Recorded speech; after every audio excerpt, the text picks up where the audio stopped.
More drama between two world leaders at the White House today. It came during a meeting between President Trump and South African President Cyril Ramaphosa.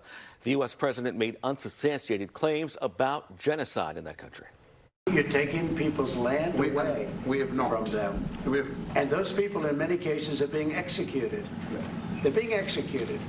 And they happen to be white, and most of them happen to be farmers. And that's a tough situation. I don't know how you The South African president continued to ask President Trump about the location of where this was happening. That was not provided during the meeting. The White House, the president, South African president, was at the White House to talk about commerce and trade, but that conversation, as you heard there, devolved after President Trump falsely claimed there was genocide against white farmers in South Africa, which President Ramaphosa and other South Africans have vigorously denied. it will take President Trump to listen to them. I'm not going to be repeating what I've been saying. I would say if there was Afrikaner farmer genocide, I can bet you these three gentlemen would not be here, including my Minister of Agriculture. He would not be with me. So it'll take him, President Trump, listening to their stories, to their perspective. Now, earlier on Mornings On 2, we talked to a professor from the University of the Western Cape in South Africa about this White House meeting. President Ramaphosa of South Africa will be at pains to say that we have a legal framework for property rights in South Africa, and that there is a lot of fake news about land being taken from white farmers. On the issue of a genocide, it's clear that South Africa is a violent country, but the murder rate against white people is by far lower than the murder rate of black South Africans. So on that front as well, we expect Ramaphosa to try to allay President Trump's fears. But the key issues that will be on the table will be our trade arrangement between South Africa and the US and normalizing diplomatic relations.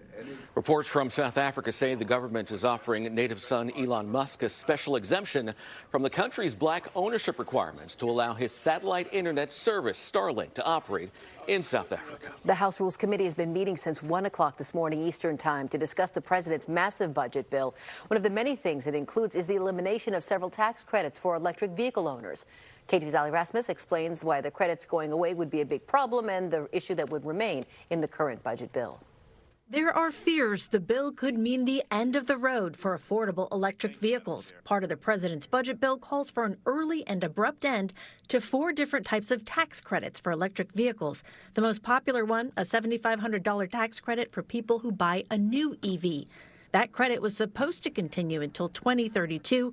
The bill calls for its end this year. Overall, the GOP and President Trump haven't made a secret about the fact that they're not big supporters of the EV tax credit. Some industry analysts say if the bill passes and those federal EV tax credits go away, it will affect the electric vehicle market. Ultimately, we're probably going to see sales for EVs drop by at least 25%, with some estimates putting it as high as 40%. But some EV owners we spoke with this morning say they love their electric car, and even if they didn't get a tax credit, they'd buy it again.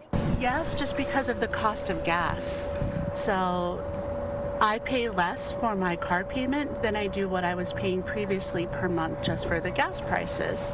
So it just makes more sense economically. I pay about $15 a week to charge my car, and it gets me everywhere I need to go, versus the $400 to $500 I was paying for gas. But there are other factors that could spell trouble ahead for the EV market, like inflation and the cost of tariffs. There is a time of economic uncertainty, so people may end up holding off altogether in terms of buying a new vehicle, or certainly buying an electric vehicle, which is now pretty soon, if this bill passes, going to be significantly more expensive. The president's budget bill does carve out one limited EV tax credit, a $4,000 credit for EVs purchased from smaller manufacturers, car makers that produce fewer than 200,000 electric vehicles a year.